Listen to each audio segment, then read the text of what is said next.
How many times have you come across someone who tends to think that the role of the project manager is just to coordinate stuff, host some meetings, write minutes of the meeting at the end of those meetings, and that's all right, pretty light work. Maybe create some plans, schedules here and there, and do some follow ups. That's it.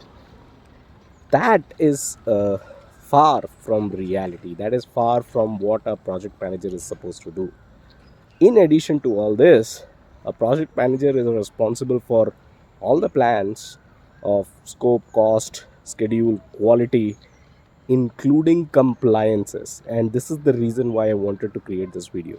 We've had an unfortunate incident here in Bangalore, in the Bangalore metro rail project that is going on. And a case was registered, a police case was registered, and two project managers were held accountable for this failure in compliance, right? Safety compliance, basically. So they are accountable for this accident, and this is the reason why you should be aware of the fact that a project manager is accountable for failures like these, and they need to pay the price. Realize the fact that this is an accountable position. This is not just coordinating meetings and following up with people. And this is not just the case because it was a construction project.